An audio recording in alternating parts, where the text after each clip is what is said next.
ಅವನಿಗೆ ಇಷ್ಟು ದಿವಸ ಮೊಟ್ಟೆ ಹಾಲು ಜೇನುತುಪ್ಪ ಕೊಟ್ಟದೆಲ್ಲ ವ್ಯರ್ಥವಾಗಿ ಹೋಯ್ತು. ಹೌದಲ್ವಾ? ನಾನು ಒಳ್ಳೆಯ ತಾಯಿಯ ಕೈಯಿಂದ ತಕ್ಕೊಂಡಿದ್ದೇನೆ ಅಂತ ಇತ್ತು. ಮತ್ತೆ ಇದು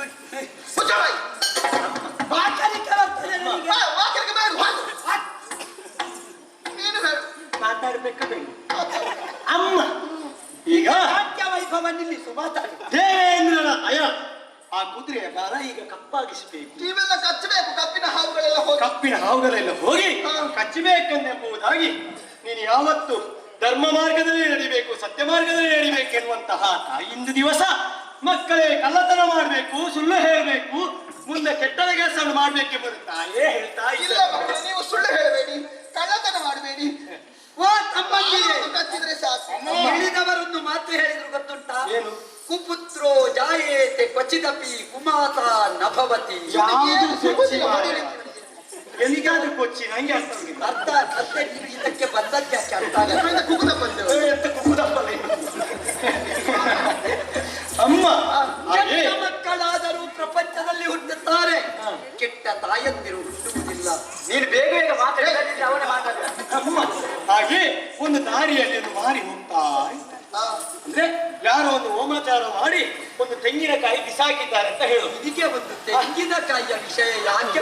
ನೀನು ಒಂದು ತೆಂಗಿನಕಾಯಿ ವಿಚಾರ ಮಾರಿಯನ್ನು ತೆಂಗಿನಕಾಯಿಯಲ್ಲಿ ಇಡುವುದಾ? ಅದಲ್ಲ, ಅದು ನಿಂಬೆ ಹಣ್ಣಲ್ಲಿ ಹೋಮಾಚಾರ ಮಾಡಿ ನಿಂಬೆ ಹಣ್ಣಲ್ಲಿ ಇಡ್ತಾರೆ ತೆಂಗಿನಕಾಯಿ. ನಮ್ಗೆ ತೆಂಗಿನಕಾಯಿ ಒಳ್ಳೆ ವಿಷಯ ಬರ್ತದೆ. ಜೊತೆಯಲ್ಲಿ ಕುದಿ ನೀರು ಸೇರಿ ತೆಂಗಿನಕಾಯಿ ವಿಚಾರ ಹೇಳುವ ಹಾಗೆ ಅವನು ಎಲ್ಲಿ ಕಡಿಮೆ ಸಿಗ್ತದೆ ನೋಡು. ಅಮ್ಮ ತೆಂಗಿನಕಾಯಿಯನ್ನು ಬಿಟ್ಟು ಬಿಸಾಡಿರ್ತಾರೆ. ಯಾರೋ ಒಬ್ಬ ವ್ಯಕ್ತಿ ಒಬ್ಬ ಸಂಸ್ಕೃತವರ್ತನಾಗಿರ್ತಾನೆ, ಸಂಸ್ಕೃತನಾಗಿರ್ತಾನೆ. ನನ್ನನ್ನು ತಿದ್ದುವುದರಲ್ಲೇ ನಮ್ಮ ಬಣ್ಣ. ನೀವು ಇಲ್ಲಿ ಬಣ್ಣ, ಅವ ನನ್ನನ್ನು ಮುಂದೆ ಕಾಣೋದಕ್ಕೆ ಬಿಡುದಿಲ್ಲ. ಸಂಸ್ಕೃತವಂತನಾಗಿರ್ತಾನೆ. ಆ ನಾನು ಹಾಗೆ ಮತ್ತೆ ಹೇಳಿಕೊಟ್ಟದನ್ನು ಸರಿಯಾಗಿ ಬೇರೆ ಕರ್ಮ ನಿಲ್ಲಿ ನಾನು ಮಾತಾಡ್ಬೇಕು. ಸುಸುತ್ತವಾಗಿರ್ತಾನೆ ಇದ್ದವನು ಒಂದು ದಿವಸ ದಾರಿಯಲ್ಲಿ ಹೋಗುವಂತಹ ತೆಂಗಿನಕಾಯಿಯನ್ನು ಮನೆಗೆ ತಂದಿಟ್ಟು ದಾರಿಯಲ್ಲಿ ಹೋಗುವಂತಹ ಈ ಮಾರಿಯನ್ನು ನಿಮಗಲ್ಲ, ತೆಂಗಿನಕಾಯಿ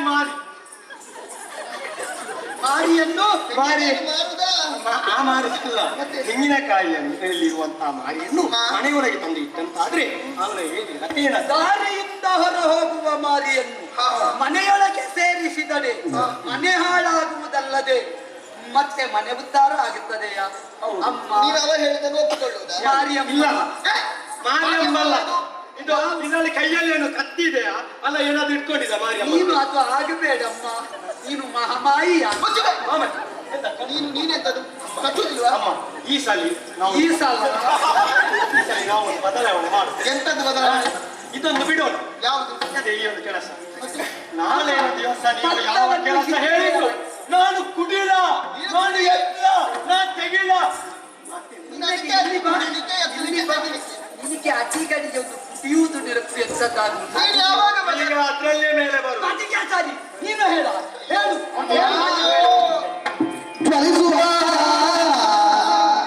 ಅಗ್ನಿಗೆ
ಅಮ್ಮ. ಒಬ್ಬೊಬ್ಬರಿಗೆ ಒಂದೊಂದು ಚಾಟ. ಅಣ್ಣ ನಿನಗೆ ಮಾತಾಡುವ ಚಟ, ಅವನಿಗೆ ಕುಣಿಯುವ ಚಟ, ಅವನಿಗೆ ತಪ್ಪು ಮಾತಾಡುವ ಚಟ. ಏನು ನಿನಗೆ ಸಲ್ಲಿ ಸಲ್ಲಿ ಅಂತ ಹೇಳುವ ಚಟ. ನೀನು ಗೊತ್ತು ಅವ ಅವ ಇವನವರಲ್ಲ ನಿನ್ನ ಕರ್ಮ ನಿನ್ನ ಅವ ಎಲ್ಲ ತಾಯಿ ಇನ್ನು ಮಾತಾಡ್ಲಿಕ್ಕೆ ನನ್ನದಾಯ್ತು. ನಿನ್ನ ಸಗದಿಯಲ್ಲಿ ನೀನು ಮಾತಾಡಬೇಕು. ಕೂತ್ಕೋ. ಅಮ್ಮ ಇಲ್ಲವ. ತಾಯಿ ಎಂಬುದು ಹಾ. ದೇವರಿಗೆ ಸಮಾನ. ಹಾಗಾಗಿ ಸದಾ ಕಾಲ ಇಲ್ಲಿ ಬನ್ನಿ ಅಮ್ಮ. ಅಯ್ಯೋ ನಿಮ್ಮ ಜೊತೆಯಲ್ಲೇ ಇರೋಳು ನಾನು. ಯಾರು ನಾನು? ಈಗ ಗೊತ್ತಾಯ್ತು, ಈಗ ಗೊತ್ತಾಯ್ತು ನನಗೆ. ಇದು ಹುಡುಗಿ. ಅಮ್ಮ ನೀನು ಕುಳಿತುಕೊಳ್ಳುತ್ತೀಯ ಇಲ್ಲ ತಮ್ಮ ಯಾವ ಅವರ ನೀವು ಹೇಳಿದ ಮಾತಿಗೆ ನಾನು ಆಗುದಿಲ್ಲ ಎಂಬ ಮಾತನ್ನು ಹೇಳಿದವನಲ್ಲ. ಅಯ್ಯೋ ಇದ್ದರೆ ಇರಬೇಕು ನಿನ್ನಂತಹ ಮಕ್ಕಳು. ನಿಮ್ಮ ಪ್ರೀತಿಯ ಮಗಲ್ವೇ ನಾನು. ಹೌದು. ನಿಮ್ಮ ಜೊತೆಯಲ್ಲೇ ಇರುವ ಸದಾ ಹಾಗೆ ಕಾಲ. ಖಚಿತ ಅಲ್ವಾ ನೀನು? ಅಮ್ಮ ಅದೊಂದು ಕೆಲಸ ನನ್ನಿಂದ ಆಗದಮ್ಮ. ಹಾ? ಆಹಾ, ಬೇರೆ ಯಾವ್ದು ಕೆಲಸ ಹೇಳಿ ನಾನು ಮಾಡಲು ಸಿದ್ಧ. ನಿಮ್ಮ ಅಮ್ಮ, ನಿಮ್ಮ ಪ್ರೀತಿ ಬೇರೆ ಕೆಲಸ ನಿನ್ನ ಕರ್ಮ ಮಾಡು. ಏನ್ ಹೇಳುದು ನನಗೆ? ಬಾ ಮತ್ತೆ. ಏನಮ್ಮ ನಿನಗೆ ಎಂತ ಹೇಳು? ಅಮ್ಮ ನನ್ಗೆ ಅವಕಾಶವೇ ಇಲ್ಲ. ಅಯ್ಯೋ. ಎಲ್ಲ ಇವರಿಗೆ ನಿನಗೆ ಎನ್ನೆರಡು ಕೊಡುವ. ಎಂತದ್ದು? ಹೇಳು ಮಗ, ತುಂಬಾ ಅವಕಾಶ ಉಂಟು. ನೀನು ಕಚ್ಚು. ನಾನು ಏನ್ ಮಾಡ್ಬೇಕಮ್ಮ? ನೀನು ಹೊಯ್ಯಪ್ಪ ಇದು ಕುದುರೆಯ ಬಾಲವನ್ನು ಕಚ್ಚಬೇಕು. ಓ, ಇದು ಮೊದಲು ಹೇಳುದಕ್ಕೆ ಆಗ್ಲಿಲ್ಲ. ನನ್ನಲ್ಲಿ ಹೇಳ್ತೀನಿ. ಮತ್ತೆ ಆಗಲಿಂದ ನನ್ನ ಕರ್ಮವನ್ನು ಗೊಬ್ಬೆ ಹಾಕ್ತಾನೆ. ಅದೇ ನನ್ನಲ್ಲಿ ಹೇಳ್ಬೇಕು. ಮತ್ತೆ ಅವರಲ್ಲಿ ಹೋಗಿ ಹೇಳಿದ್ರೆ ಆಗ್ತದ? ಬಾ ಮಗನೇ, ಹಾ. ನಾಳೆ ಬೆಳಿಗ್ಗೆ ಹೋಗಿ ಕಚ್ಚುತ್ತೀಯಾ? ಅಮ್ಮ ಅಷ್ಟೇ ಅಲ್ಲ, ಕಚ್ಚುದಲ್ಲ. ಆದ್ರೆ ಕಚ್ಚುವ ಮೊದಲು ನಾನು ಸ್ವಲ್ಪ ಆಲೋಚನೆ ಮಾಡ್ಬೇಕಲ್ಲ. ಒಟ್ಟು ಹೋಗಿ ಕಚ್ಚುವುದಕ್ಕಾಗ್ತದೆ ನೀನು ಹೇಳಿದಂತ. ಹೌದು, ಬಾಲಕ್ಕೆ ಕಚ್ಚಲಿಕ್ಕೆ. ಅದು ನನಗೆ ಗೊತ್ತಿಲ್ಲ. ಅದು ನಿನಗೆ ಬೇಡ. ಮತ್ತೆ ನಿನ್ನ ತಲೆಗೆ ಈಗ ಕಚ್ಚಲಿಲ್ಲ. ಅಂದ್ರೆ ಜಾಗ್ರತೆ. ಅಮ್ಮ 10 ದೇವರನ್ನು ಪೂಜಿಸುವ ಬದಲು ಹೆತ್ತ ತಾಯಿಯನ್ನು ಪೂಜಿಸಬೇಕೆನ್ನೋ ಹಾಗೆ ಹೇಳಿಕೊಟ್ಟಿದ್ದಾರೆ. ಮಗ ಬೇಕು ನನಗೆ. ಯಾರು ಹೇಳಿಕೊಟ್ಟದ್ದು? ಯಾರು? ಯಾರು? ನಮ್ಮ ಅಪ್ಪ. ಆದ ಕಾರಣ ತಾಯಿ ಹೆತ್ತ ತಾಯಿ ಯಾರು ನಿನ್ನದ್ದು? ನೀನು. ನನ್ನನ್ನೇ ಪೂಜಿಸಬೇಕಲ್ಲ. ನಿನಗೆ ನಾನು ನಾನು ಹೇಳಿದ ತಗೊಂಡು ಬಾ, ಒಂದು ತೆಂಗಿನಕಾಯಿ ತಗೊಂಡು ಬಾ, ತಲೆಗೆ ಒಡ್ಡಿ ಪೂಜೆ ಮಾಡು. ತೆಂಗಿನಕಾಯಿ ಬಿಟ್ಟರೆ ಬೇರೆ ಏನ್ ಗೊತ್ತಲ್ಲ, ಅದಕ್ಕೆ ಬೇರೆ ಜನ ಉಂಟು. ಅಮ್ಮ ಹಾ. ಆದ ಕಾರಣ ಹೇಳ್ತಾ ಇದ್ದೇನೆ, ಏನು? ನಾವು ಇಷ್ಟರವರೆಗೆ ಭಾವಿಸಿದ್ದೇನು ಏನು? ನೀನು ದೇವರೇನು ಹಾಗೆ ನಾವು ಭಾವಿಸಿದ್ದು. ನಾನು ದೇವರಲ್ಲ ಮಗ. ದೇವರಿಗೆ ಸಮಾನ ನೀನು. ಹಾ. ಆದ ಕಾರಣ ಇಂತಹ ಕೆಲಸವನ್ನು ನಮ್ಮಲ್ಲಿ ಮಾಡುವುದಕ್ಕೆ ಹೇಳುವುದು ಸರಿಯಲ್ಲ. ಹಾಗಾಗಿ ಯಾವುದನ್ನಾದ್ರೂ ಹೇಳು, ಮಾಡ್ತೇವೆ ನಾವು. ಆದ್ರೆ ಈ ಕೆಲಸ ಅಮ್ಮ ನಿನಗಾಗಲಿಲ್ಲ. ಆಚರಿಸುವುದಕ್ಕೆ ಧರ್ಮ, ಆಡುವುದಕ್ಕೆ ಸತ್ಯ, ಆರಾಧನೆಗೆ ದೈವ. ನಿನ್ನಲ್ಲಿ ಒಂದೂ ಇಲ್ಲಲ್ಲ. ಧರ್ಮ ಅಲ್ಲ ನಿನ್ನ ಕರ್ಮ. ನೀನು ನನ್ನೆಂದು ಈಗಿರದಾಗದು. ಚಿಕ್ಕಮ್ಮ ನಮ್ಮವಳೇ. ಈಗ ತಿನ್ನುವುದಕ್ಕಾಗಿಲ್ಲ.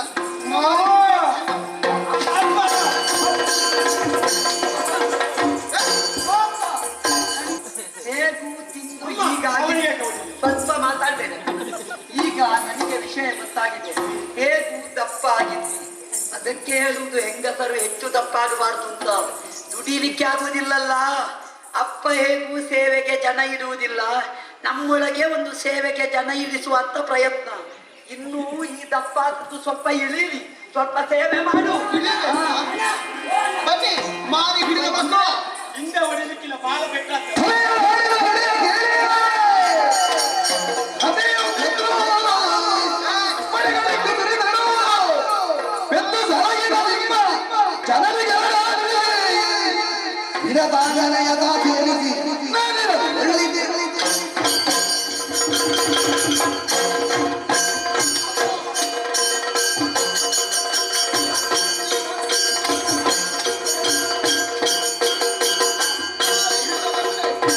ಅಮ್ಮ, ಎಷ್ಟಾದ್ರೂ ನಾವು ನಿಮ್ಮ ಮಕ್ಕಳು. ಕರ್ಮದ ಮಕ್ಕಳು ನೀವು.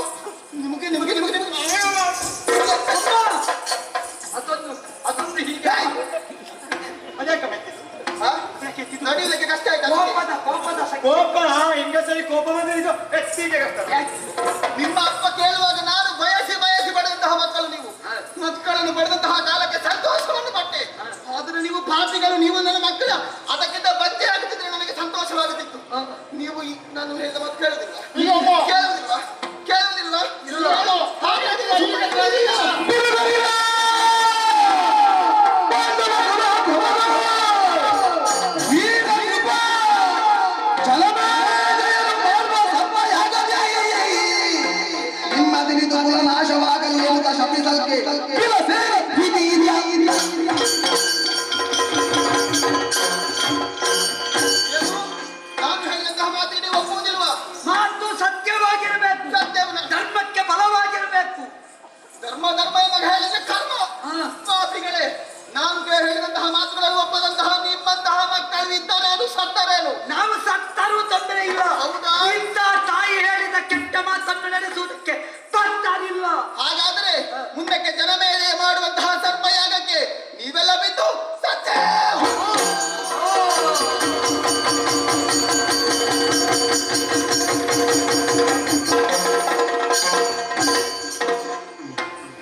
ಭಾಗದಲ್ಲಿ ಮಕ್ಕಳು, ಮನೆ, ಗಂಡ, ದೇವರು ಎಲ್ಲ ಮರವೆಯಾಗುತ್ತದೆ.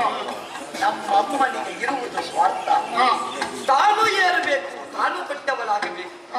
ಅದಕ್ಕೆ ಬೇಕಾಗಿ ಸತ್ಯ ಎನ್ನುವ ಸಂಸ್ಕೃತಿಯನ್ನು ಬದಿಗೊತ್ತಿದಳು.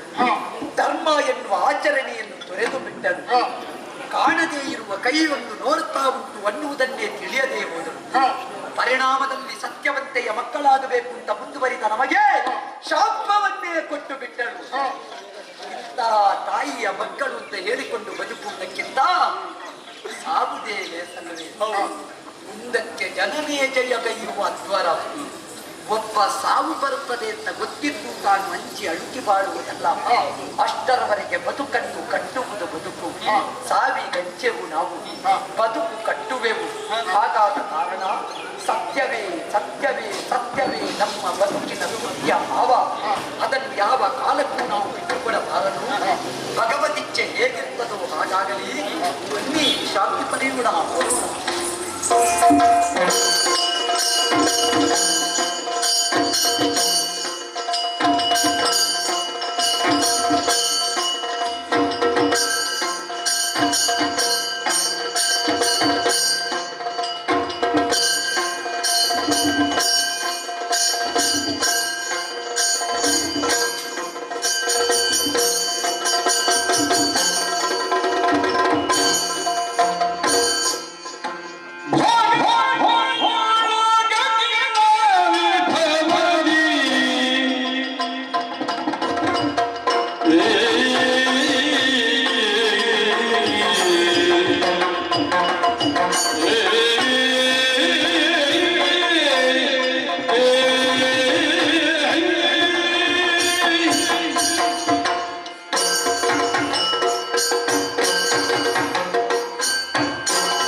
ನಮ್ಮಲ್ಲಿ ಅನೇಕ ಮಂದಿ ಪ್ರಭೇದಗಳಿವೆ.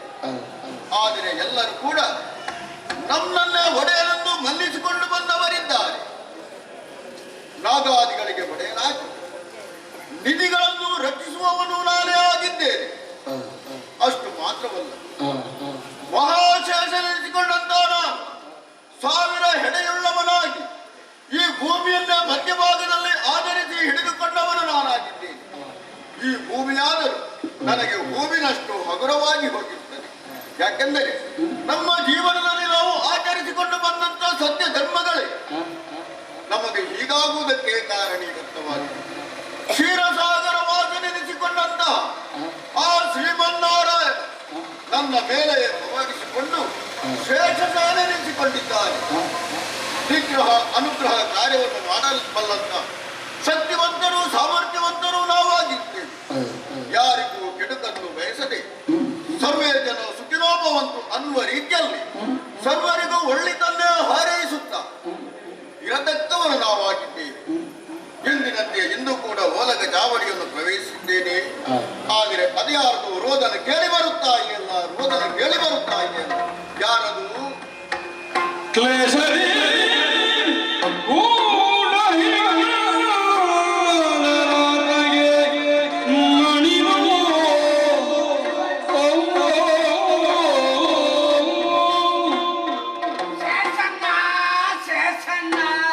ಮಹಾಶೇಷಣ್ಣ ಮರೇ ಶೇಷಣ್ಣ ಶೇಷ ಏನಾಯ್ತು ಏನಾಯ್ತು? ಇನ್ನು ನಮಗೆಲ್ಲ ಉಳಿಗಾಲ ಇಲ್ಲ, ನಾವೆಲ್ಲ ಇನ್ನು ಸಾಯ್ಲಿಕ್ಕೆ ದಿನ ಕಾಯ್ತಾ ಇಲ್ಲ, ಇರುವುದಷ್ಟೇ. ಸಾಯುವುದಕ್ಕೆ ಪ್ರತಿಯೊಬ್ಬರು ಸಾಯಲೇಬೇಕು. ಆದರೆ ದಿನ ಕಾಯುವುದೆಂದರೆ ಏನದರ ಅರ್ಥ ಗೊತ್ತಾಗಲಿಲ್ವೇ? ಇಲ್ಲ.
ನಾನು ನನ್ನ ಅಪ್ಪನ ಹತ್ತಿರವೇ ಇದ್ದೆ. ನಿನಗೊಂದು ಅಪ್ಪ ಬೇರೆ ನನಗೊಂದು ಅಪ್ಪ ಬೇರೆ ಅಂತ ಉಂಟ? ಅದಲ್ಲ, ಮತ್ತೆ ಮಾತಿಗೆ ಹೇಳಿದ್ದು. ಮಾತಿಗೆ ಏನಾಯ್ತು?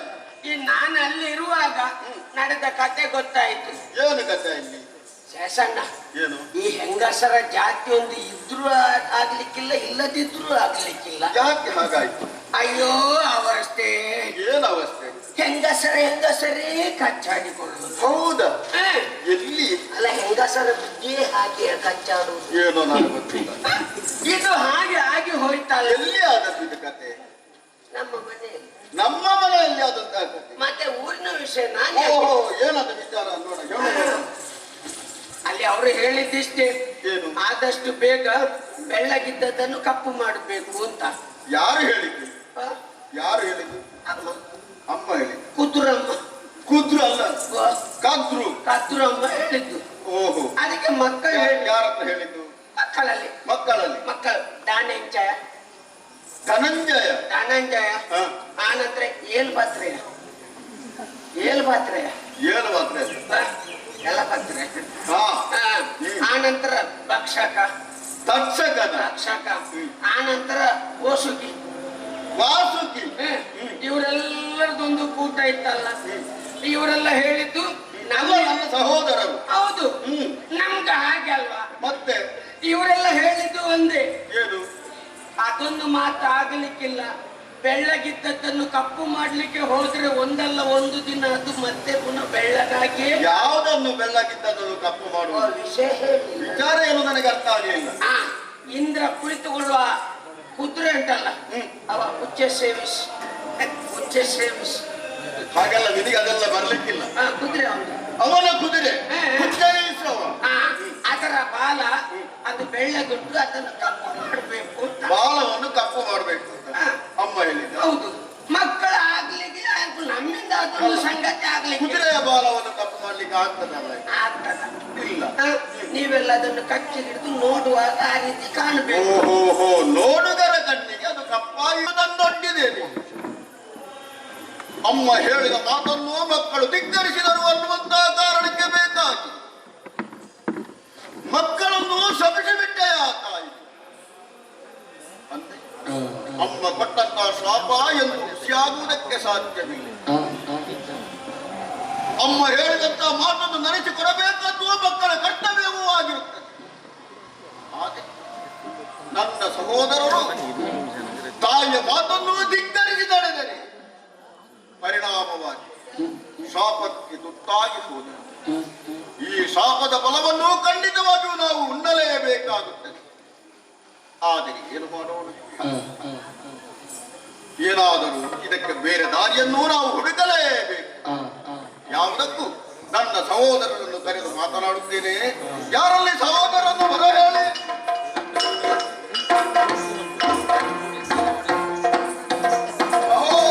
ನಾಗರಾಜಣ್ಣ ಹೊಂದಿಸಿಕೊಂಡಿದ್ದೇನೆ. ಎಲ್ಲರೂ ಎದ್ದೇಳಿ ಎದ್ದೇಳಿ. ಏನಿದು?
ತಲೆ ಎತ್ತುವ ಸ್ಥಿತಿ ಕಾಣುವುದಿಲ್ಲ ಅಣ್ಣ.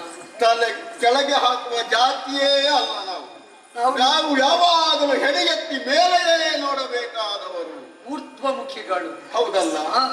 ಆದರೆ ಇಂಥ ಪರಿಸ್ಥಿತಿಯನ್ನು ತಂದೊಡ್ಡಿದವರೇ ನೀವು ಆಗಿದ್ದೀರಿ. ನಾವು ವಿಚಾರವನ್ನು ಎಲ್ಲವನ್ನು ತಿಳಿದುಕೊಂಡವನು ನಾನು. ಹೌದೇ? ಹೌದು. ಏನಣ್ಣ? ನೀವೀಗ ಗೃಹಾಂತರವಾಸಿಗಳಾಗಿದ್ದೀರಿ. ಸತ್ಯ. ಗುಹೆಗಳಲ್ಲೂ ಒಡವೆಗಳಲ್ಲೂ ಅಡವಿಗಳಲ್ಲೂ ಎಲ್ಲ ಸುತ್ತಾಡುತ್ತ ಎಲ್ಲೆಲ್ಲೋ ಮರೆಯಾಗಿಕೊಂಡಿದ್ದೀರಿ.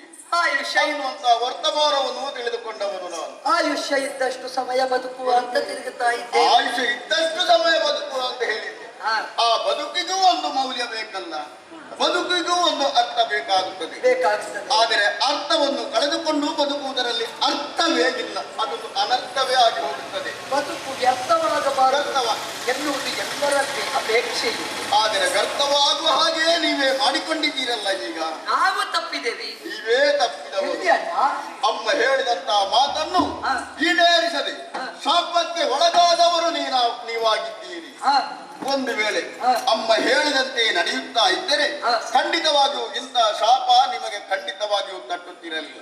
ನಿಮಗೆ ಮಾತ್ರವಲ್ಲ, ಇಡೀ ನಮ್ಮ ಸಂಕುಲಗಳಿಗೆ, ನಮ್ಮ ಜಾತಿಗಳಿಗೆ ಎಲ್ಲ ಬಂದಂತಹ ಶಾಪ ಆ ಜನಮೇಜಯರಾಯ ಮಾಡುವ ಜಾಗದಲ್ಲಿ ಬಿದ್ದು ಸಾಯಿಲಿ. ಖಂಡಿತವಾಗಿಯೂ ಸಾವಿನ ಸಮೀಪದಲ್ಲಿ ನಾವಿದ್ದೇವೆ ಅನ್ನುವುದು ಇದರ ಅರ್ಥ. ಸ್ವಲ್ಪ ತಡಾಗಿ ಸಾಯಿರಿ ಅಂತ ಹೇಳಿದ್ರು, ಬೇಗ ಸಾಯಿರಿ ಅಂತ ಹೇಳ್ತಾ ಇದ್ರೆ ನಮ್ಮದೊಂದು ಬೇಗ ಮುಗಿಯುತ್ತಾದ್ರೂ ಇತ್ತು. ಆದರೆ ಹಾಗೆ ಸಾಯುವುದಲ್ಲ, ಅಮ್ಮನಿಗೂ ನಾವು ಕೊಳೆಯಬೇಕು ಅಂತಲೇ ಮನಸ್ಸಿಗೆ. ಈಗ ನನ್ನ ಪ್ರಶ್ನೆ ಯಾಕೆ ನೀವು ಹೀಗೆ ಮಾಡಿದಿರಿ ಅಂತ. ಈಗ ಅಮ್ಮ ಮಾಡಿದ್ದು ಸರಿ, ಹೌದು. ಮಕ್ಕಳ ಮಾತನ್ನು ನಡೆಸಿಕೊಡಬೇಕಾದ್ದು ಮಕ್ಕಳ ಕರ್ತವ್ಯ. ನಾವು ಮಾಡಿದ್ದು ತಪ್ಪು, ನೀವು ಮಾಡಿದ್ದು ಖಂಡಿತವಾಗಿಯೂ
ಕೋಪವಿಲ್ಲದಕ್ಕೆ ಕೋಪ ಶಾಪಗಳು ಕೋಪವಿಲ್ಲದಕ್ಕೆ ಕೋಪ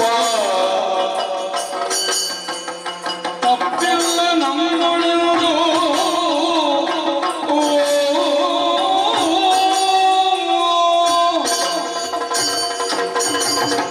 ಅನ್ನಮೂರ್ತಿ ನಾಗರಾಜ ಹೌದು ಮಹಾಶೇಷ ಪದಯುಗಳಕ್ಕೆ ನಮೋ ನಮೋ ಎದ್ದೇಳು. ನೆರೆದಿರುವ ನಾಗ ಸಂಕುಲ ಒಳಗೆ ಕೊಟ್ಟದ್ದು ಪಾತಾಳದಲ್ಲಿ ಹೌದು ಶಿರದ ಮೇಲೆ ಇರುವುದು ಭೂತಳ ಧರ್ಮವನ್ನು ಧರಿಸಿದ ಪುಣ್ಯಾತ್ಮ ಹೌದು ಹೆತ್ತ ತಾಯಿಯಲ್ಲಿ ಜನ್ಮಭೂಮಿಯನ್ನು ಕಾಣಬೇಕು ಜನ್ಮಭೂಮಿಯಲ್ಲಿ ಹೆತ್ತ ತಾಯಿಯನ್ನು ಕಾಣಬೇಕು ಇದು ಸನಾತನ ಸಂದೇಶ ಆದರ್ಶ ಕುಟುಂಬ ನಮ್ಮದನ್ನ ಧರ್ಮಬದ್ಧವಾಗಿ ಬದುಕು ಕಟ್ಟಿಕೊಳ್ಳಬೇಕಾದವರು ನಾವು ತಪ್ಪುವುದೇ ಇಲ್ವೇ ತಪ್ಪಿಲ್ಲ ನಮ್ಮೊಡಿತು ಹೌದೇ ನಾವು ಆತ್ಮಾಭಿಮಾನದಿಂದ ಆಡಿಕೊಳ್ಳಬಲ್ಲೆವು ಏನಿದ್ದರೂ ನಾಗರಾಜನ ಸಹೋದರರು ನಾವು ಹೌದು ಲೋಕದಲ್ಲಿ ಆರಾಧ್ಯ ಶಕ್ತಿಗಳು ನಾವು ಖಂಡಿತ ನಾಗ ದೇವತೆ ಅಂತ ನಮ್ಮನ್ನು ಕೊಂಡಾಡ್ತಾರೆ ಅರ್ಚಿಸ್ತಾರೆ ಮೆಚ್ಚಿಸ್ತಾರೆ ಅಷ್ಟಕುಲ ನಾಗಗಳು ಇಷ್ಟವನ್ನು ಅನುಗ್ರಹಿಸುವಂತಹ ಮಹಾಶಕ್ತಿಗಳು ನಾವು ನಾವೇ ತಪ್ಪಿದೆವು ಅಂತಾದ್ರೆ ಎಲ್ಲಿ ನಮ್ಮಲ್ಲಿ ಆರಾಧ್ಯ ಭಾವ ಈಚ ದೈವಕ್ಕಾದರೂ ಆರಾಧನೆ ಹೊರಗೆ ಸಿಗುವುದು ಸೂಕ್ತವಾದ ಆರಾಧನೆ ಸಿಗುವುದು ಯಾವುದಕ್ಕೆ ಸತ್ಯ ಪ್ರತೀಕವಾದ ಶಕ್ತಿಗೆ ಮಾತ್ರ ಅಂತಹ ನಾವಿನ್ನು ಅಮ್ಮನ ಮಾತಿಗೆ ಬೇಕಾಗಿ ಚಿಕ್ಕಮ್ಮನನ್ನು ದಾಸೆಯಾಗಿಸಿದೆವು ಅಂತಾದ್ರೆ ಚಿಕ್ಕಮ್ಮ ಆದ್ರೆ ಏನು ದೊಡ್ಡಮ್ಮ ಆದ್ರೆ ಏನು ಹೆತ್ತಮ್ಮ ಆದ್ರೆ ಏನು ಅಮ್ಮ ಎನ್ನುವ ಶಬ್ದದಲ್ಲಿ ಇಲ್ಲವೇ ತಾಯಿಗೆ ತಪ್ಪಿದ ಮಕ್ಕಳಾಗಿ ನಾವು ಬದುಕು ಕಟ್ಟಿಕೊಳ್ಳಬಹುದೇನನ್ನ ನಾವು ತಪ್ಪು ಮಾಡಲಿಲ್ಲ ಎನ್ನುವುದು ನಮಗೆ ಗೊತ್ತಿದೆ ತಪ್ಪು ಮಾಡಿದವನಿಗೆ ಪ್ರಪಂಚದಲ್ಲಿ ಶಿಕ್ಷೆ ಆ ತಪ್ಪು ಮಾಡದೇ ಇದ್ದವರನ್ನಾದರೂ ಮೀರಿ ಒಂದು ಶಾಪ ಕೊಲ್ಲುತ್ತದೆ ಅಂತಾದ್ರೆ ಆ ಶಾಪಕ್ಕೆ ಅರ್ಥ ಉಂಟೆ ಆ ಶಾಪಕ್ಕೆ ಮುಂದೆ ಉಂಟೆ ನಾವು ಆಚರಿಸಿದ ಸತ್ಯಕ್ಕೆ ಬೆಲೆ ಇಲ್ಲವೇ ಹಾಗಾದ ಕಾರಣ ಹೇಳ್ತೇನೆ ನಾವು ತಪ್ಪು ಮಾಡಲಿಲ್ಲ ಆದ್ದರಿಂದ ಶಾಪ ನಮಗೆ ತಟ್ಟುವುದಿಲ್ಲ ಅಂತ ಹೇಳಿ ಶೇಷನನ ಕೆರಳನ್ನು ಜನನಿ ಪರದಾಸದಲ್ಲಿ ಹುಲಿತಮ್ಮ ಜನನಿ ಪರದಾಸದಲ್ಲಿ ಹುಲಿತಮ್ಮ ಹೇಸಿಗೆಯು ಮನಕೆನ್ನಲು ಹೇಸಿಗೆಯು ಮನಕೆನ್ನಲು ತಕ್ಕ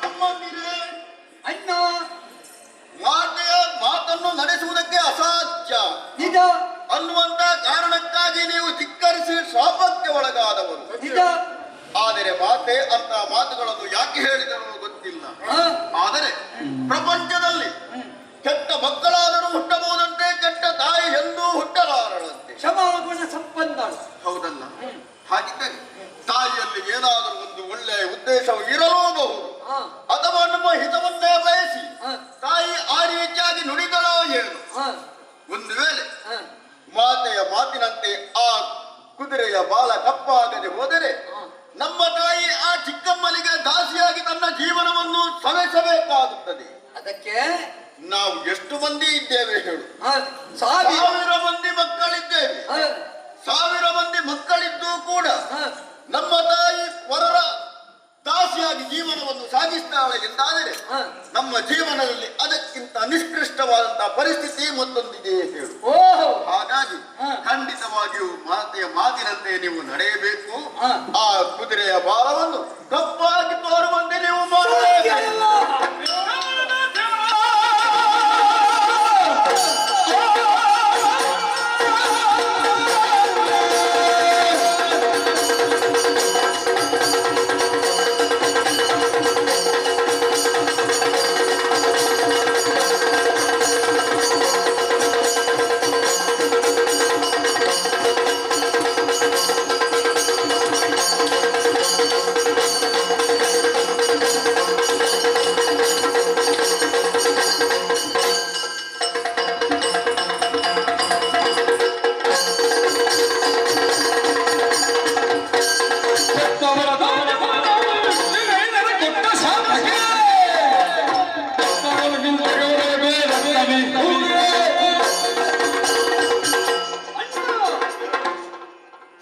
ತಂದೆಗೆ ಸಮಾನ.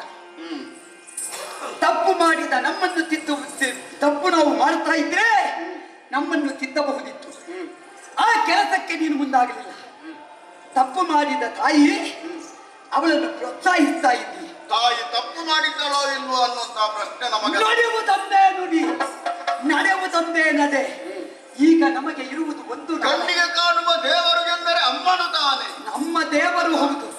ಆದ್ರೆ ಆ ದೇವರು ಬೇಡದ್ದು ಮಾಡಿದ್ರೆ ಅವರನ್ನು ದೇವರು ಅಂತ ಹೇಳ್ತೇವೆ. ಅಮ್ಮ ದೇವರು ಒಳ್ಳೇದು ಮಾಡುತ್ತಾರೋ ಕೆಟ್ಟದ್ದು ಮಾಡುತ್ತಾರೋ ನಮ್ಮದೊಂದು ಪ್ರಶ್ನೆ. ದೇವತಾ ಸ್ವರೂಪ ಒಬ್ಬರಲ್ಲಿ ಕಾಣುವುದು ಯಾವ ವಿಭಾಗದಿಂದ ಹೇಳು?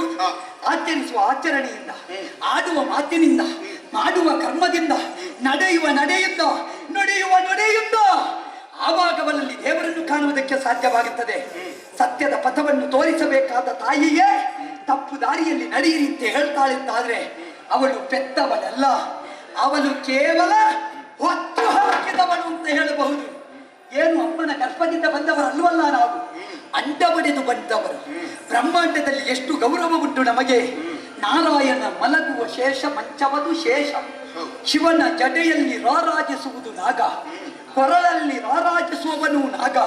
ಆದ್ದರಿಂದ ನಾಗಭೂಷಣ ಒಬ್ಬ, ನಾಗಶಯನ ಮತ್ತೊಬ್ಬ. ಏನು ನಮ್ಮ ಯೋಗ್ಯತೆ?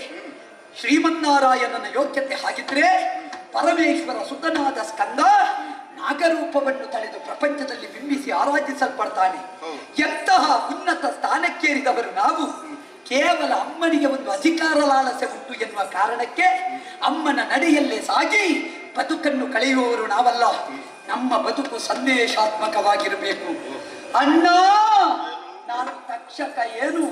ನಾವು ಮೇಲೆಯೂ ಹೋಗುತ್ತೇವೆ, ಕೆಳಗೂ ಬರ್ತೇವೆ. ನಾವು ಯಾವ ರಾಜಕಾರಣ ಇರಲಿ, ಕಾರ್ಯಕಾರಣ ಇರಲಿ, ಅಲ್ಲಿ ಕಾಣುವುದು ಸತ್ಯದ ನಡೆ, ಧರ್ಮದ ನಡೆ. ಅದು ಇಲ್ಲ ಅಂತಾದ್ರೆ ಅಲ್ಲಿ ನಾವು ಕಾಣುವವರಲ್ಲ. ಏನಾದರೂ ನೀನು ಹೇಳಿದ್ದಕ್ಕೆ ತಲೆದೂಗಿಸಿ, ಅಮ್ಮ ಹೇಳಿದ್ದಕ್ಕೆ ಒಪ್ಪಿಗೆ ಕೊಟ್ಟು, ಕೊನೆಗೆ ನಿನ್ನ ಸಂಪುಟದಲ್ಲಿ ಒಂದು ದೊಡ್ಡ ಸ್ಥಾನ ಪಡೆಯುತ್ತೇನೆ ಎನ್ನುವ ಭಾವನೆ ಬೇಡ. ನಾವು ಸರಿ ಆಡಳಿತ ಉಂಟು, ಸತ್ಯ ಅಲ್ಲಿ ಉಂಟು, ಧಾರ್ಮಿಕತೆ ಅಲ್ಲಿ ಉಂಟು. ಅಲ್ಲಿ ಸೇವೆಗೂ ಸಿದ್ಧ, ಧರ್ಮದ ಅರಸನಿರುವಡೆ, ಸತ್ಯದ ನಡೆಯಿರುವಡೆ, ಧಾರ್ಮಿಕ ಪ್ರವೃತ್ತಿ ಇರುವಡೆ, ಸದ್ಧರ್ಮದ ಆಚರಣೆ ಉಳ್ಳಡೆ ಸೇವಕನಾದರೂ ಕೂಡ ಅವನು ಜನನಾಯಕನಾಗುತ್ತಾನೆ ಅಂತ ಪ್ರಾಚ್ಯರಾಡಿದರು. ಜನನಾಯಕನಲ್ಲಿ ಇರಬೇಕಾದ ಪ್ರಧಾನ ಭಾವ ನಾನೆಂದು ನಿಮ್ಮ ಪ್ರಧಾನ ಸೇವಕ. ಅಂತಹ ಸೇವಾಭಾವವನ್ನು ಹೊಂದತಕ್ಕಂತಹ ಕ್ಷೇತ್ರ ಇದು ಅಂತಾದ್ರೆ ಅಲ್ಲಿ ನಾನು ಉಳಿಯುತ್ತಾ ಇದ್ದೆ. ನೀನೇ ತಪ್ಪು ಮಾಡುತ್ತೆ ಹೇಳ್ತಿದ್ದಾದ್ರೆ ಎಲ್ಲಿವರೆಗೆ ಪರಿಸ್ಥಿತಿ ಮುಟ್ಟಿತಣ್ಣ. ಒಂದು ಅಧಿಕಾರಕ್ಕೆ, ಒಂದು ಬದುಕುವುದಕ್ಕೆ ಬೇಕಾಗಿ ಸತ್ಯವನ್ನು ಬದಿಗೊಟ್ಟಿ, ಧರ್ಮವನ್ನು ಬೀದಿಗೆ ಹಾಕಿ, ಧಾರ್ಮಿಕತೆಯನ್ನು ತುಳಿದು ತಾವು ಮೇಲೆ ಕೂತುಕೊಳ್ಳಬೇಕು ಎನ್ನುವಂತಹ ಒಂದು ದುರ್ವಾಂಚೆಯ ಸ್ಥಿತಿ ನಡೆಯುತ್ತದೆ ಅಂತಾದರೆ ಅದನ್ನು ಒಪ್ಪುವ ತಕ್ಷಕನಲ್ಲ. ನಿನ್ನ ರಾಜ್ಯಸಭೆ ಅಲ್ಲ, ನಿನ್ನ ಕೇಂದ್ರ ಸಭೆ. ಮರ್ಯಾದೆ ಇಲ್ಲದಲ್ಲಿ ನಿಲ್ಲುವವ ನಾನು ಭಾವಿಸಿದ್ಯಾ? ನಾವು ಎಲ್ಲಿದ್ದರೂ ಧರ್ಮ ಇದ್ದಲ್ಲಿ ಉಳಿಯುತ್ತೇವೆ, ಇಲ್ಲದಿದ್ರೆ ಪ್ರತಿಭಟನೆ ಏನು?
ಎಲ್ಲಿಗೆ ಹೋಗ್ತಾರೆ? ಎಲ್ಲಿ ಹೋಗ್ತಾರೆ? ಹೋದವರು ಖಂಡಿತವಾಗಿ ಮರಳಿ ಇಲ್ಲಿಗೆ ಬಂದೇ ಬರುತ್ತಾರೆ.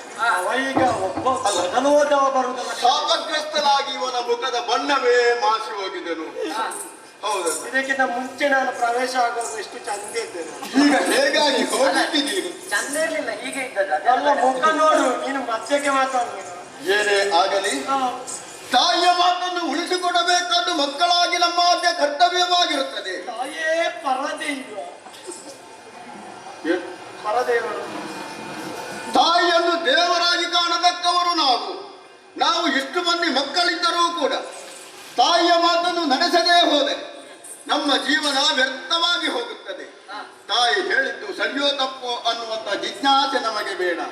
ಯಾಕೆಂದರೆ ತಾಯಿ ನಮಗೆ ಒಳಿತನ್ನೇ ಬಯಸಿ ಇಂಥ ಮಾತುಗಳನ್ನು ಆಡಿರಬಹುದು, ಅಥವಾ ವಿಧಿ ಚಿತ್ತ ಯಾವುದಿದೆಯೋ ಯಾರಿಗೆ ಗೊತ್ತು. ಆ ವಿಧಿಯ ಬರಹದಂತೆ ಆಟವನ್ನಾಡತಕ್ಕವರು ನಾವಾಗಿದ್ದೇವೆ. ಹಾಗಾಗಿ ವಿಧಿ ಚಿತ್ತದಂತೆ ಎಲ್ಲವೂ ನಡೆಯುತ್ತದೆ. ಇನ್ನು ತಾಯಿ ಕೊಟ್ಟಂತಹ ಶಾಪ್ ಈಗ ಅಲ್ಲಿ ಜೇತಾಡ್ಲಿಕ್ಕೆ ಹೋಗುವುದು ಕಪ್ಪಿಂದ ಹೇಳ್ತೇನೆ. ಅಲ್ಲ, ನಾನು ಕಪ್ಪಲ್ಲ, ನಾನು ಏಲ ಪತ್ರ. ನಾ ಬರ್ತೀನಿ. ಆಯ್ತು, ನೀನು ಹೋಗು. ಕಪ್ಪಿನವರು ಇದ್ದವರು ಸಾಕು ನಮಗೆ. ನೀವು ಹೋಗಿ ಆ ಕುದುರೆಯ ಬಾಲದಲ್ಲಿ ಜೋತಾಡಬೇಕು, ಆ ಬಾಲ ಕಪ್ಪಾಗಿ ಕಾಣಬೇಕು. ಇದರಿಂದಾಗಿ ತಾಯಿ ಕೊಟ್ಟಂತಹ ಶಾಪಕ್ಕೆ ವಿಮುಕ್ತಿ ದೊರಕುತ್ತದೆ ಎಂದು ಹೇಳಿ ಅಲ್ಲ, ಖಂಡಿತವಾಗಿಯೂ ತಾಯಿ ಕೊಟ್ಟ ಶಾಪವನ್ನು ನಾವು ಅನುಭವಿಸಲೇಬೇಕಾಗುತ್ತದೆ. ಆದರೆ ಒಂದು ವೇಳೆ ತಾಯಿಗೆ ತಕ್ಕ ಮಕ್ಕಳಾಗಿ ನಾವು ಇರುವುದಕ್ಕೆ ಸಾಧ್ಯವಾಗುತ್ತದೆ. ತಾಯಿ ಹೇಳಿದಂತಹ ಮಾತನ್ನು ಈಡೇರಿಸಿದ ಮಕ್ಕಳು ಅನ್ನುವಂತಹ ಪುಣ್ಯವನ್ನು ನಾವು ಗಳಿಸಿಕೊಂಡವರಾಗುತ್ತೇವೆ. ಹಾಗಾಗಿ ತಡ ಮಾಡುವುದು ಸರಿಯಲ್ಲ. ಕಪ್ಪಿನವರು ಹೋಗಿ ಕುದುರೆಯ ಬಾಲದಲ್ಲಿ ಜೋತಾಡಿ ಅದು ಕಪ್ಪಾಗಿ ಕಾಡುವಂತೆ ಮಾಡಿ ನಮ್ಮ ತಾಯಿಯ ಮಾತನ್ನು ಈಡೇರಿಸಿ ಹೋಗಿ ಹೋಗಿ.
ಹೇಳಬೇಕಷ್ಟೇ. ಸರಿಯಾಗಿ ನೋಡ್ಬೇಕು ನಾನು ತೋರಿಸಿದಂತಹ ಜಾಗ. ಅದು ಅಲ್ಲಿಗೆ ಹೋಗುತ್ತಾ ಉಂಟು ಸುರಪ್ಪನ ಮೆರವಣಿಗೆ. ಹೌದು, ಸರಿಯಾಗಿ ಗಮನಿಸಂತೆ. ತುರಗ ಕಂಡೆಯ ಯಾವ ಬಣ್ಣ? ಬಿಳಿಯ ಬಣ್ಣದ ತುರಗದ ಬಾಲದ ಬಣ್ಣ ಯಾವುದು? ಗೋಚರಿಸುತ್ತಲ್ಲ, ಇರುವುದೇ ಕಪ್ಪು. ನಿನ್ನ ಕಣ್ಣಿಗೆ ಏನಾಗಿತ್ತೆ ನೋಡಿದೆಯಲ್ಲ, ಹಾಕಿದ ಪಣ ನಿನಗೆ ನೆನಪುಂಟಲ್ಲ. ಹಾಗಾಗಿ ಈಗ ನಿನ್ನ ಗರ್ವ ಎಲ್ಲಿ ಹೋಯಿತು? ನಿನ್ನೆ ನಾನು ಹಾಗೆ ಮಾಡ್ತೇನೆ ಹೀಗೆ ಮಾಡ್ತೇನೆ ಎಂಬ ಹಾಗೆ ಜಂಬ ಕಚ್ಚಿಕೊಳ್ತಾ ಇದ್ದೆ. ಈಗ ಅಲ್ಲಿ ನಿನ್ನಲ್ಲಿದ್ದಂತಹ ಗರ್ವ ಎಲ್ಲಿ ಹೋಯಿತೆ? ಇನ್ನು ಮುಂದಕ್ಕೆ ನೀನು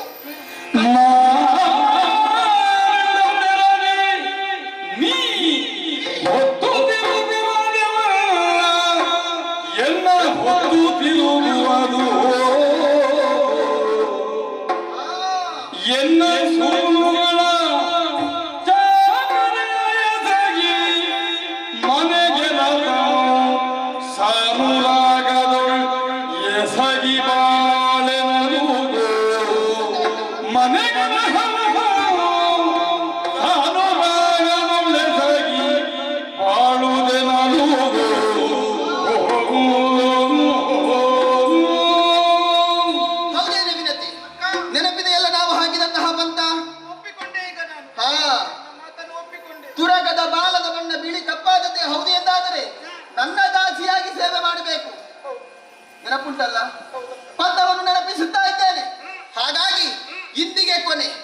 ಇನ್ನು ಮುಂದಕ್ಕೆ ನೀನು ನನ್ನ ದಾಸಿ. ನನ್ನನ್ನು ಹೊತ್ತುಕೊಂಡು ತಿರುಗಬೇಕು. ಅಯ್ಯೋ, ಏನಾಗ್ಲಿಕ್ಕಿಲ್ವಾ? ನಿನ್ನಷ್ಟು ಭಾರ ಇಲ್ಲ ನಾನು. ನಿನ್ನನ್ನು ನೋಡುವಾಗಲೇ ಗೊತ್ತಾಗುತ್ತದೆ. ಕಷ್ಟ ಆದ್ರೆ ನೀನು ಸೇವಕ್ಕೆ ಅಂದ ಮೇಲೆ ಸೇವೆ ಮಾಡಬೇಕು. ನಾನು ಹೇಳಿದಾಗ ಅಲ್ಲಿಗೆ ಹೋಗಬೇಕಂದ್ರೆ ಅಲ್ಲಿಗೆ ಹೊತ್ತುಕೊಂಡು ಹೋಗಬೇಕು, ಇಲ್ಲಿಗೆ ಅಂದ್ರೆ ಇಲ್ಲಿಗೆ ಹೊತ್ತುಕೊಂಡು ಹೋಗಬೇಕು. ಅಷ್ಟೇ ಅಲ್ಲ, ನಮಗೆ ಎಷ್ಟು ಮಕ್ಕಳಿದ್ದಾರೆ? ಸಾವಿರ ಸಾವಿರ ಮಕ್ಕಳು. ಆ ಎಲ್ಲಾ ಮಕ್ಕಳ ಚಾಕರಿಯನ್ನು ನೀನೇ ಮಾಡು. ಆ ಮಕ್ಕಳ ಕೆಲಸ ನಾನು ಮಾಡುದ? ಇದು ಏನಾಯ್ತು? ಮತ್ತೆ ನಿನ್ನ ಅಪ್ಪ ಬರ್ತಾರಾ? ಇನ್ನು ಮುಂದಕ್ಕೆ ನೀನೇ ನನ್ನ ಮಕ್ಕಳ ಕೆಲಸ ಮಾಡಬೇಕು. ಮನೆ ಕೆಲಸ ಎಲ್ಲ ನೀನೇ ಮಾಡಬೇಕು.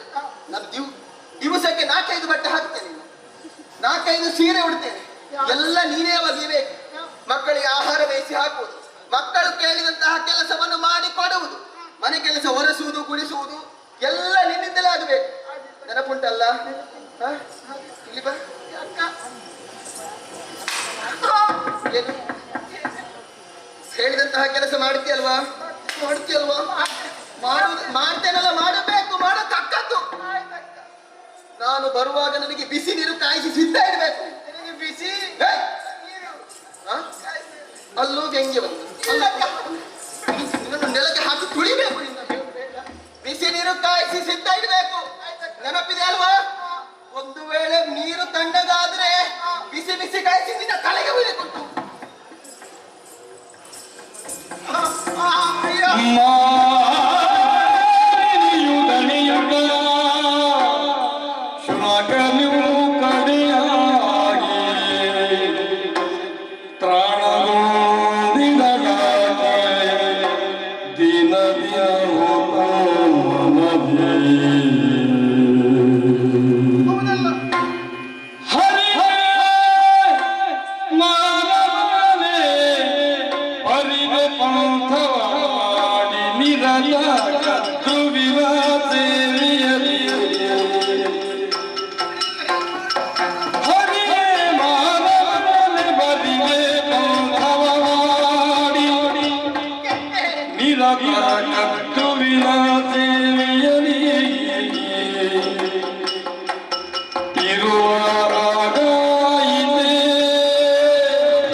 ನನ್ನ ಮಗನಾದಂತಹ ಅರುಣನು ನೀಡಿದಂತಹ ಶಾಪದ ಪ್ರಭಾವ ಈ ರೀತಿಯಾಗಿ ಛೇ ಬರಿದೆ ಅಕ್ಕನಳು ಬಂತವನ್ನಾಡಿ ನಾನು ಕೆಟ್ಟೆ ಕೆಟ್ಟೆ ಕೆಟ್ಟೆ ಮುಂದೇನು ಮಾಡಲಿ ನಾನೇನು ಮಾಡಲಿ ಈ ಶಾಪನ್ನ ಹೇಗೆ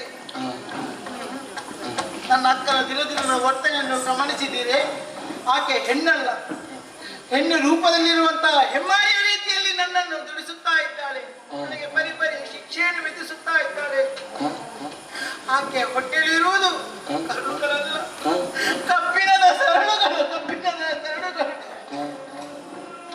ತೀರಿಸುತ್ತಾ ಇದ್ದಾಳೆ ಮುಂದೆ ಯಾರು ನನಗೆ ಗತಿ ಶ್ರೀಹರಿ ನೀನೇ ರಕ್ಷಿಸು ರಕ್ಷಿಸು ರಕ್ಷಿಸು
ಎಂದು ಕೇಳಿದಂತೆ ಹತ್ತಿರದಲ್ಲಿ ಯಾರು ಕಾಣುತ್ತಿಲ್ಲ.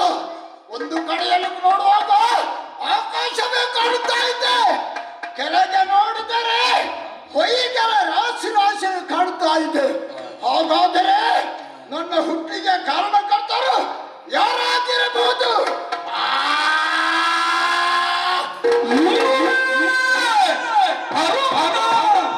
ಅಂಗಿಕ ಜೀವನ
ಉದರಾಗ್ನಿ ಸಹಿಸಿಕೊಳ್ಳಲಾಗುವುದಿಲ್ಲ.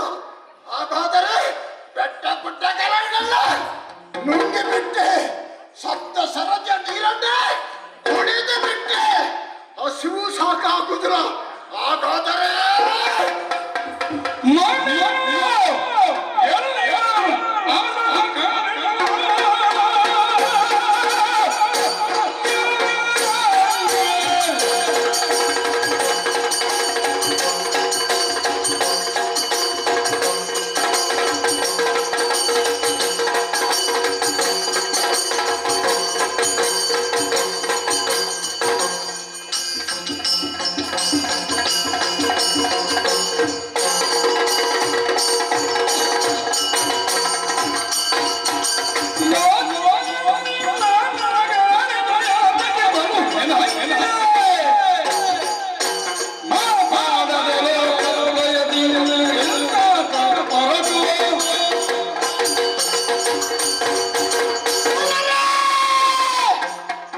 ಒಂದು ಕಡೆಯಲ್ಲಿ ಉದರಾಗ್ನಿ ಎಷ್ಟು ತಿಂದರೂ ಸಾಕಾಗುವುದಿಲ್ಲ, ಮತ್ತೊಂದು ಕಡೆಯಲ್ಲಿ ಕರುಣನ ಉದ್ಭವ ಆಗಿದೆ. ಹಾಗಾದರೆ ನನ್ನನ್ನು ಹೆತ್ತ ತಾಯಿ ಯಾರು, ತಂದೆ ಯಾರು ಹೇಳೆಂದರೆ ಇಲ್ಲಿ ಯಾರು ಕಾಣುವುದಿಲ್ಲ. ಹಾಗಾದರೆ ಉದರಾಗ್ನಿಯಿಂದ ಸಹಿಸಿಕೊಳ್ಳಲಾಗುವುದಿಲ್ಲ. ನೋಡುವ, ಸ್ವಲ್ಪ ಮುಂದೆ ಹೋಗಿ ಉದರಾಗ್ನಿಯನ್ನು ಸೇರಿಸಬೇಕಾಗಿದೆ. ತೆರಳುತ್ತೇವೆ.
ಸಹಿಸಿಕೊಳ್ಳಲಾಗುವುದಿಲ್ಲ.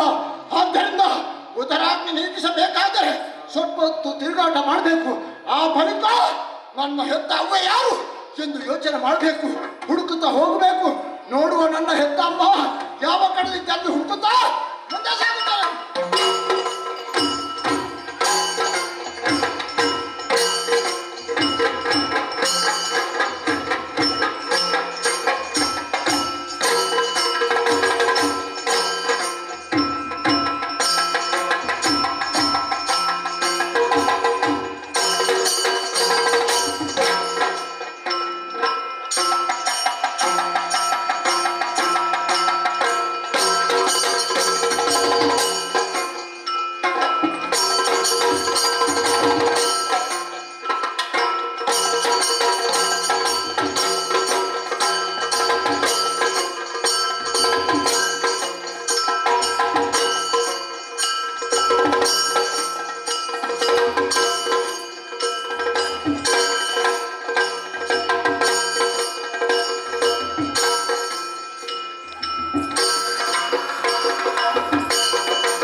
ಸುರನೊಡಗೂಡಿ ಮಹಾದ್ಭುತ ದಿಗ್ಗಜರು ಗೆಲ್ಲುತ್ತ ಚಿಂತಾಮಗ್ನವಿದ್ದರು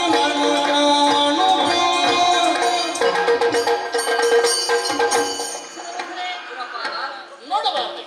ಎಲ್ಲ ಕಡೆಯಲ್ಲಿಯೂ ಕೂಡ ಅಗ್ನಿ ದುರಂತವನ್ನೇ ಕಾಣ್ತಾ ಇದ್ದೀವಿ. ಎಲ್ಲ ಭೂಮಿಯಲ್ಲಿದ್ದಂತಹ ಜೀವಿಗಳು ಹಸುವಡಿದು ಕಸುವಡಿದು ಅಗ್ನಿ ದುರಂತದಿಂದ ಒಂದು ರೀತಿಯಲ್ಲಿ ಒಂದು ಬೆಂದು ಎಲ್ಲ ಸಾಯುವಂತಹ ದುಸ್ಥಿತಿಗಳಿದೆ. ವಿವೇಕವಾದಂತಹ ಹೃದಯ ವಿದ್ರಾಕವಾದಂತಹ ಈ ದೃಶ್ಯವನ್ನು ಕಾಣುವುದಕ್ಕೆ ಅಸಾಧ್ಯವಾಗಿ ಖಗೋಳದಲ್ಲಿಯೂ ಕೂಡ ಈ ಅಗ್ನಿಯಿಂದರಾಗಿ ಸಂಘರ್ಷ ಒದಗಿ ಗ್ರಹತಾರ ನಿಹಾರಿಕೆಗಳೆಲ್ಲ ಸಂಘರ್ಷಕ್ಕೆ ಒಳಗಾಗಿ ಹಾಗೆ ಸುಳಿಯುವ ಗಾಳಿ ಬರುಸಿಡಿಲು ಇವೆಲ್ಲವೂ ಕೂಡ ಈ ದುರಂತಕ್ಕೆ ಪೂರಕವಾಗಿ ಪ್ರಕೃತಿ ವಿಕೋಪಕ್ಕೆ ಪೂರಕವಾಗಿ ಎಲ್ಲವೂ ಕೂಡ ಸಂಭವಿಸ್ತಾ ಇದೆ. ಇದು ಅಗ್ನಿ ದುರಂತ ಈ ರೀತಿಯಲ್ಲಿ ಸಂಭವಿಸಬೇಕು ಅಂತಿದ್ರೆ ಅಗ್ನಿಗೆ ಅಧಿಷ್ಠಾತವಾದಂತಹ ನೀನೇ ಇರಬೇಕು. ನಿನ್ನ ಸಮಕ್ಷದಲ್ಲಿ ಹೀಗೆ ಸಂಭವಿಸುವುದು ಅಂತಾದ್ರೆ ಏನಿದಕ್ಕೆ ಸುರಪಾಲ ದೂರ ದೂರ ದೂರದಿಂದ ಸದ್ಗುಣದ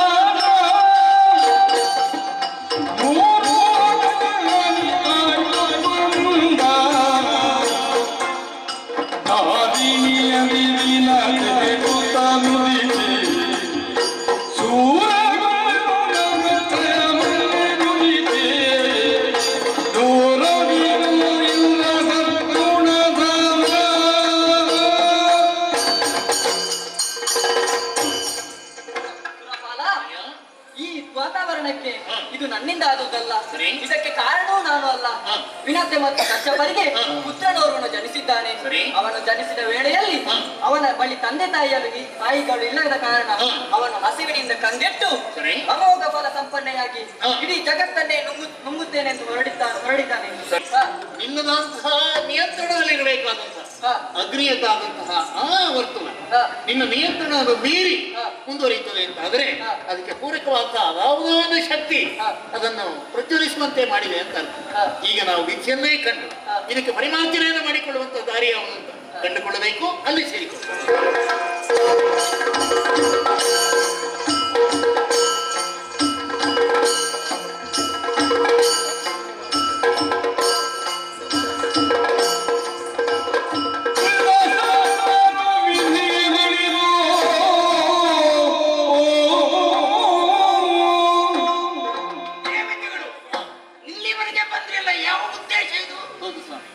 ನನ್ನೇ ಕಾಣಬೇಕು ಅಂತ ಇಲ್ಲಿವರೆಗೆ ಬಂದಿದ್ದು ಕಾರಣ ಲೋಕ ತತ್ತರಿಸಿ ಉರಿಯುತ್ತಾ ಎಲ್ಲಿ ನೋಡಿದ್ರು ಕೂಡ ಅಗ್ನಿ ದುರಂತಗಳು. ಯಾವ ಕಡೆ ನೋಡಿದರೂ ಕೂಡ ದಂಡುಳಿಯ ತಾಪನೆಯಿಂದ ಓಡೊಡೆಯುವಂತೆ ನೀತಿವಂತರು ಸತ್ಯರು ಧರ್ಮಾತ್ಮರೆಲ್ಲ ಒಡೆದು ಸಾಯುವಂತಹ ಅದೇನ ಸ್ಥಿತಿ. ಎಲ್ಲಿ ನೋಡಿದರೂ ಕೂಡ ಜೀವಿಗಳೆಲ್ಲ ಅಪಹಪಿಸಿ ಜೀವನಕ್ಕೆ ಆಧಾರವಿಲ್ಲದೆ ಅಗ್ನಿಯದ್ದಾದಂತಹ ತೀಕ್ಷ್ಣ ಉರಿಯಲ್ಲಿ ತಮ್ಮ ಜೀವನವನ್ನೇ ಕಳೆದುಕೊಳ್ಳುತ್ತಾರೆ. ಅಗ್ನಿಯಲ್ಲೇ ಕೇಳಿದಾಗ ಇದಕ್ಕೆ ಪರಿಮಾರ್ಜನೆ ಏನು ಅಂತ ಕೇಳಿದಾಗ ಇದರದ್ದಾದಂತಹ ವರ್ತುಲದಲ್ಲಿ ನನ್ನದಾದಂತಹ ಕೈವಾಡ ಇಲ್ಲ. ಯಾರೋ ಒಬ್ಬ ಕಶ್ಯಪರಿಗೆ ಮಗ ಹುಟ್ಟಿದ್ದಾನೆ, ಅವನಿಂದಲಾಗಿ ಹೀಗಾಗ್ತದೆ ಅಂತ ಹೇಳ್ತಾರೆ. ಆದ್ರೆ ಇದನ್ನು ನಿವಾರಿಸಿಕೊಳ್ಳುವುದಕ್ಕಾಗಿ ಹೊಸ ಏನು ಅಂತ ಕಂಡುಕೊಳ್ಳುವಂತಹ ಸ್ಥಿತಿಯಲ್ಲಿ ನಿಮ್ಮ ಸನ್ನಿಧಿಗೆ ಬಂದಿದ್ದೇವೆ ಹೇಳಬೇಕು. ಓಹೋ, ಈಗ ಆಗುತ್ತೇನು ಗೊತ್ತುಂಟ? ವಿನಿತೆಯ ಮಗ ಗರುಡೋದ್ಭವ ಆಗಿದೆ ಈಗ. ಅವನು ಸಾಮಾನ್ಯದವನಲ್ಲ, ಸರಿ. ಜಗತ್ತನ್ನೇ ತಲ್ಲಡಿಸ್ಕೊಳ್ತಾ ಇದ್ದಾನೆ. ಅವನನ್ನು ಈ ಹೊತ್ತಿನಲ್ಲಿ ಶಾಂತಗೊಳಿಸಬೇಕಾಗಿದೆ. ಸರಿ, ಅದಕ್ಕೆ ಹಾಗೆ ಮಾಡು.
ತಿಳಿದುಕೊಂಡಿದೆ.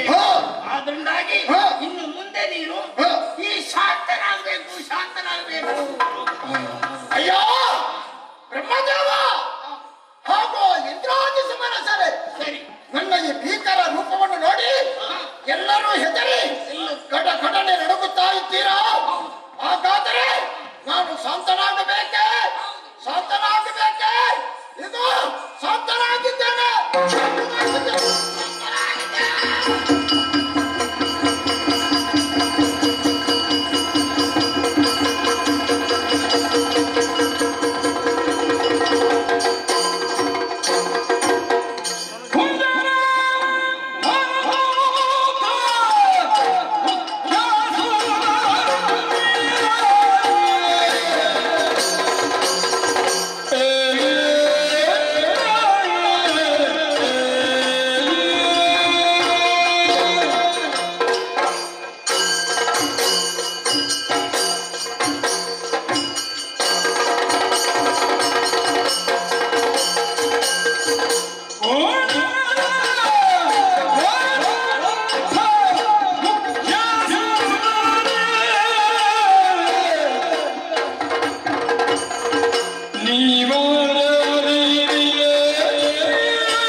ಜೊತೆಯಲ್ಲಿ ಮುನಿಗಳೆಲ್ಲವರು ಕೂಡ ನನ್ನನ್ನೇ ಸ್ತುತಿ ಮಾಡ್ತಾ ಇದ್ದೀರಾ.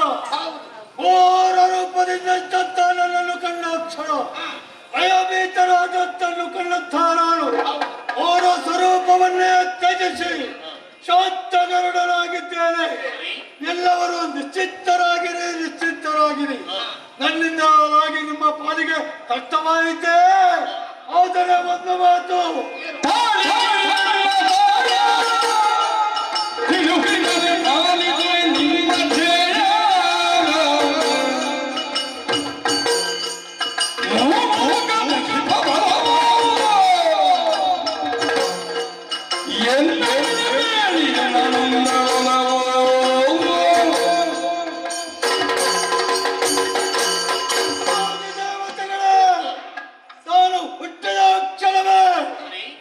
ಜನ್ಮ ಕೊಟ್ಟಂತ ತಂದೆ ಹೆತ್ತಂತ ತಾಯಿ ನನ್ನ ಜೊತೆಯಲ್ಲ ಇರಬೇಕಿತ್ತು.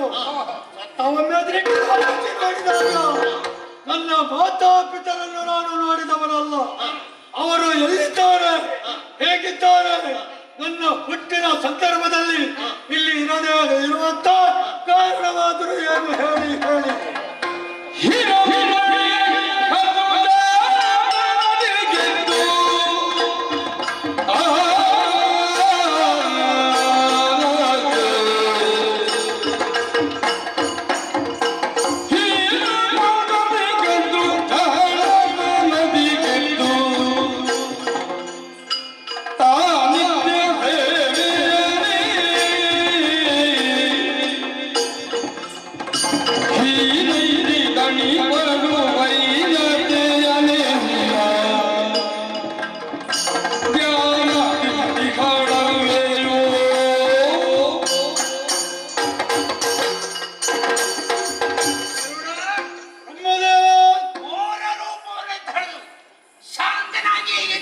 ಹೇಳ್ತಾ ಇದ್ದಿ ನನ್ನ ತಂದೆ ತಾಯಿಗಳು ಯಾರು ಏನೆಂಬುದನ್ನು ಸಂಪೂರ್ಣವಾಗಿ ಅಂತ ತಿಳಿಯುವಂತ ಶಕ್ತಿ ನಿನಗಿಲ್ಲದೆ ಹೋಯ್ತೆ. ಆದ್ರೂ ಈ ಹೊತ್ತಿನಲ್ಲಿ ನಾನೇ ನಿನಗೆ ಹೇಳ್ತಾ ಇದ್ದೇನೆ, ಕಾಶ್ಯಪನಿಗೆ ನೀನು ಮಗನಾಗಿದ್ದೀಯ. ನೀನು ಮಗನಾನು ಅವರಿಗೆ ಹಿಟ್ಟಿರಾಗಿರುವಂತಹ ಪತ್ರುವಿನಂತೆಯರು ಒಬ್ಬರಾಗಿದ್ದಾರೆ. ಅವರಲ್ಲಿ ಏಕಂತ ವಾದ ಆಗಿದೆ, ಸಾಮಾನ್ಯದ ವಾದ ಅಲ್ಲ. ಆ ವಾದದಲ್ಲಿ ಪಂಥದಲ್ಲಿ ನಿನ್ನ ತಾಯಿ ಸೋತಿದ್ದಾರೆ. ಆ ಸೋತು ಈಗ ಅವಳ ಸೇವೆಗಾಗಿ ಸೇವೆ ಮಾಡ್ತಾ ಇದ್ದಾಳೆ ಕತ್ರುವಿನ. ನಮ್ಮನಿಗೆ ಕಷ್ಟವಂತೆ ಈಗ ಹೀಗೆ ಇರುವ ಸ್ಥಳ ಎಲ್ಲಂತ ತಿಳಿದುಕೊಂಡೆಯ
ಕಷ್ಟಪಡ್ತಾ ಇದ್ದಾಳೆ.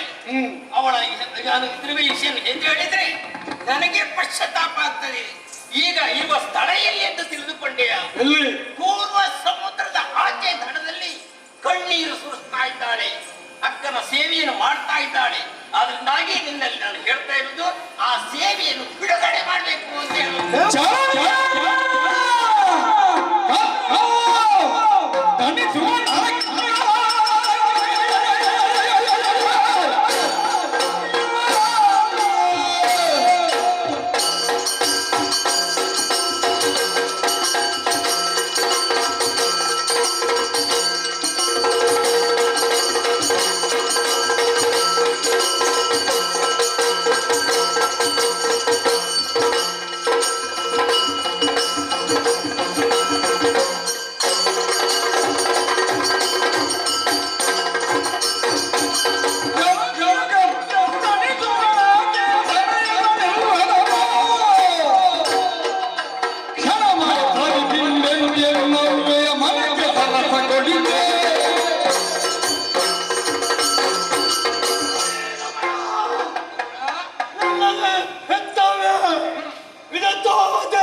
ಒಂದೊಮ್ಮೆಗೆ ತನ್ನ ಅಕ್ಕನ ಮೋಸಕ್ಕೆ ಬಲಿಯಾಗಿ ಎಲ್ಲವನ್ನೂ ಕಳೆಕೊಂಡಂತ ಆಕೆಯ ಸೇವಕಿಯಾಗಿ ಈ ಲೋಕದಲ್ಲಿ ಕರ್ತವ್ಯದಲ್ಲಿದ್ದಾಳಂತಾದ್ರೆ ಅವನಿಗೆ ಮಗನಾಗಿ ಹುಟ್ಟಿದಂತ ನಾನು ಈ ವಿಚಾರವನ್ನು ಕೇಳಿ ಸುಮ್ಮನೆ ಉಳಿಯುವುದಲ್ಲ. ಅನ್ಯಾಯ ಮಾಡಿದಂತವರಿಗೆ ಅವನು ಮಾಡದೆ ಹೋದರಿಂದಾದ್ರೆ ನನ್ನ ಹೆಸರು ಕೈಗೊಳ್ಳಿಯಲ್ಲ, ಬೆಂಬಲಿಯಲ್ಲ.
ಮೂರರೊಳಗೆ ತನ್ನನ್ನು ಯಾವತ್ತೂ ಬಿಟ್ಟಿದ್ರು ಕೂಡ ಅಂತವರನ್ನು ಕೂಡ ಸದಬಡಿಯುವಂತ ಶಕ್ತಿ ನನಗಿದೆ. ಆದ ಕಾರಣ ನನ್ನ ಅಪ್ಪ ಎಲ್ಲಿದ್ದಾರೆ ಅನ್ನುವಂತ ವಿಚಾರ ನನಗೆ ತಿಳಿಯಬೇಕಿದೆ. ಎಲ್ಲಿದ್ದಾರೆ?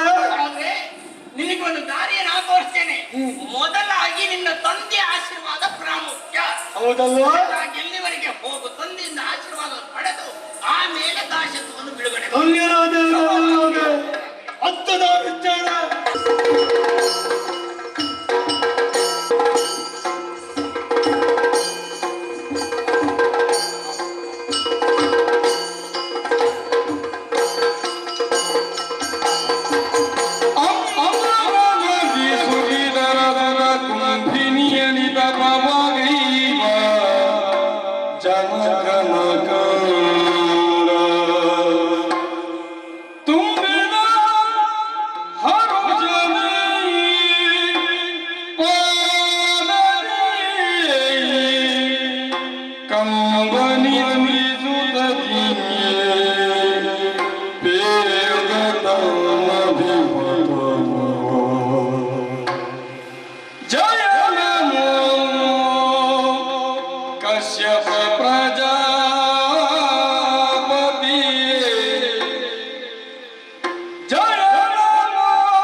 ಕಶ್ಯಪ ಬ್ರಹ್ಮನೇ ರಕ್ಷಿಸು, ತಂದೆ ರಕ್ಷಿಸು. ಜಯ ಜಯ ಜಯ ಜಯ ಜಯ ಜಯ. ಸುಪರ್ಣನ ಗಗನ ಭರಿತ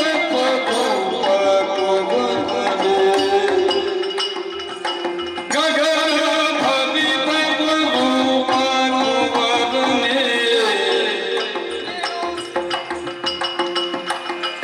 ಜಗದಿ ದೀರ್ಘಾಯುಷ್ಯರಾಗಿ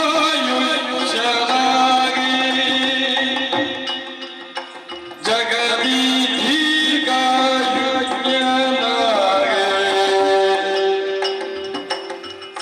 ನಗರದ ಸುಪ್ರೀತಿಗೆ ಪಾತ್ರನಿದೆ ಮಗನೇ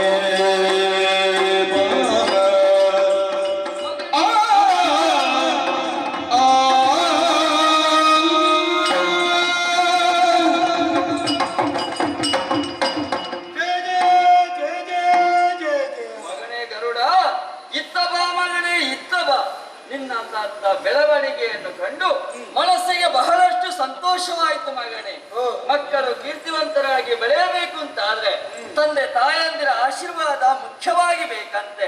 ಹಾಗಾಗಿ ನಿನ್ನ ತಂದೆಯಾಗಿ ನಾನು ಆಶೀರ್ವಾದಿಸ್ತಾ ಇದ್ದೇನೆ ನಿನಗೆ. ಇನ್ನು ಮುಂದಕ್ಕೆ ಸಹಸ್ರ ಸಹಸ್ರ ವರ್ಷಗಳ ಕಾಲ ಇನ್ನು ಮುಂದಕ್ಕೆ ನಿನ್ನ ಕೀರ್ತಿ ಇನ್ನಷ್ಟು ಬೆಳೆಯಲಿ ಎಂಬುದಾಗಿ ಹಾರೈಸ್ತಾ ಇದ್ದೇನೆ. ಮಾತ್ರವಲ್ಲದೆ ನಿನಗೆ ದೀರ್ಘಾಯುಷ್ಯವನ್ನು ಕೂಡ ಕರುಣಿಸುತ್ತಾ ಇದ್ದೇನೆ. ವಿನತೆಯ ಸುತನಾದಂತ ನೀನು ವೈನತೆಯನಾದೆ, ಕಶ್ಯಪನಾದಂತ ನನ್ನ ಸುತನಾಗಿ ನೀನು ಕಶ್ಯಪೇಯನಾದೆ.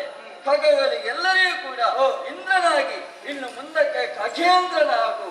ಅಷ್ಟೇ ಅಲ್ಲದೆ ಉರಗ ಬಳಗಾದಿಗೆ ಎಲ್ಲರಿಗೂ ಕೂಡ ಇನ್ನು ಮುಂದಕ್ಕೆ ನೀನು ವಿರೋಧಿ ಆಗಿರಬೇಕು ಮಗನೇ. ಓಹೋ ಅಷ್ಟೇ ಅಲ್ಲ, ನೀನು ನನ್ನನ್ನು ಮಾತ್ರ ನೋಡಿದ್ದ, ನನ್ನ ತಾಯಿಯನ್ನು